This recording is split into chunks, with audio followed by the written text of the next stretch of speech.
நல்லா இருக்கீங்களா? கர்த்தருடைய கிருபையில எல்லாரும் நல்லா இருப்பீங்கன்னு நான் விசுவாசிக்கிறேன். இன்னைக்கு நம்ம எடுத்துக்கொள்ளப்பட்ட வேத பகுதி நீதிமொழிகள் 3ஆம் அதிகாரம் 5ஆம் 6ஆம் வசனம். உன் சுய புத்தியின் மேல் சாயாமல் உன் முழு இருதயத்தோடும் கர்த்தரின் நம்பிக்கையாயிருந்து உன் வழிகளெல்லாம் அவரை நினைத்துக்கொள். அவர் உன் பாதைகளை செவ்வைப்படுத்துவார். ஆம் பிரியமானவர்களே, நம் சுய புத்தியின் மேல நம்ம சாயவே கூடாதுங்க.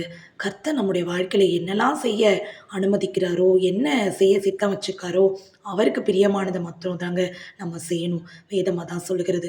உங்க சுய புத்தியின் மேல நீங்க சாயாதீங்க. நெறைய மனுஷங்க பண்ற தவறுகள் அதுதாங்க. நெறைய பேரோட வாழ்க்கையில சொல்லுவாங்க, "ஐயோ! நான் அன்னைக்கே கர்த்தருடைய சித்தத்த தெரிஞ்சிருந்தேனா, பிரியமா இருக்கிறத தெரிஞ்சிருந்தேனா, ஐயோ! நான் இதெல்லாம் பண்ணியிருக்க மாட்டேனே, என் வாழ்க்கையில இப்படிலாம் நடந்துச்சேன்னு" சொல்லிட்டு எல்லாமே முடிஞ்சதுக்கு அப்புறம் தான் நம்ம யோசிக்கிறோம்.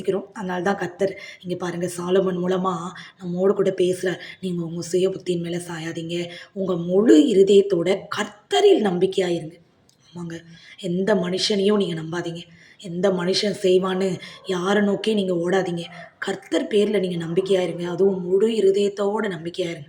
அததாங்க கர்த்தர் நம்மட்ட எதிர்பார்க்கிறார். அது மட்டும் இல்ல, கீழ வசனம் சொல்லுது, "உன் வழிகள் எல்லாம் அவரை நினைத்துக்கொள்.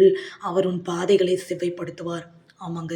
நெறைய பேரோட வழி இந்த உலகத்துல தாறுமாறா போய் கொண்டிருக்கு. நெறைய சின்ன பிள்ளைங்களா இருக்கட்டும், வாலிப பிள்ளைகளா இருக்கட்டும், நல்ல திருமணம் ஆனவங்களா இருக்கட்டும், அவங்க வழிகள் கர்த்தருக்கு பிரியமாவே இல்லங்க. நெறைய ஆலோசனைகள, நெறைய தவறான பாதைகள பின்பற்றி அவங்க வாழ்கிறாங்க. கர்த்தர் நம்மள பார்த்து சொல்லுகிற வார்த்தை, "உங்க வழிகள் எல்லாம் அவரை நினைத்துக் கொள்ளுங்க." நீங்க எங்கெல்லாம் போறீங்க, வரீங்கன்றத நம்மள கூட இருந்து அவர் பார்த்து கொண்டிருக்கிறார் இல்லையா? ஏன்னா நம்ம கூட அவர் இருக்கார். அந்த ஒரு பயம், பக்தி நமக்குள்ள ஒவ்வொரு நாளும் இருக்கணும். அததாங்க கர்த்தர் நம்மகிட்ட எதிர்பார்க்குறாரு. அப்ப நம்ம நெனச்சுக்கணும், ஆண்டவர் என் கூட நடந்துகிட்டு வராரு, என்ன பார்த்துக்கிட்டே இருக்காரு அப்படின்ற ஒரு பயம் நமக்குள்ள எப்பவுமே இருக்கும்போது, நம்ம அப்படி நினைக்கும்போது நம்ம வழிய செவ்வைப்படுத்துகிற தேவனா, தவறான பாதையில நம்மள வழிநடத்தவே மாட்டாருங்க. ஆமாங்க. நம்ம ஒரு தப்பு செய்யும்போதே அப்படியே கண்டித்து உணர்த்திருவார். "நீ போறது தப்பு. நீ அப்படி போகாத."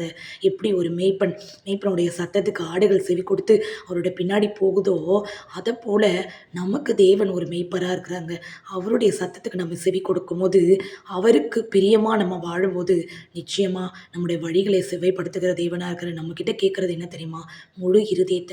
அன்னாள் பாருங்க, தேவ சமூகத்துக்கு போய் தான் இருதயத்த ஊற்றி ஜெபித்தாளாம். அவ உதடு மட்டும் தான் அசைந்ததாம். அவளுக்கும் தேவனுக்கும் தான் தெரியும் என்ன பேசிக் கொண்டாங்கன்றது. அததாங்க நம்மகிட்ட எதிர்பார்க்கிறார். எந்த ஒரு விஷயமா இருந்தாலும் உங்க வாழ்க்கையில கர்த்தருக்கு முன்ன வைத்து நீங்க அத ஜெபிங்க. அவருக்கு சித்தமானா, அவருக்கு பிரியமா இருந்தா அத உங்களுக்கு வெளிப்படுத்துவார். அதுக்கப்புறம் நீங்க அந்த காரியத்த செய்யுங்க. நிச்சயமா இந்த வசனத்த நீங்க விசுவாசிக்கும்போது, இந்த காரியத்த நீங்க உண்மையா செய்யும்போது, கர்த்தர் உங்களோடு கூட இருந்து உங்க வழியை செவ்வைப்படுத்துவார். இந்த வார்த்தைய நீங்க விசுவாசிங்க. God bless you all.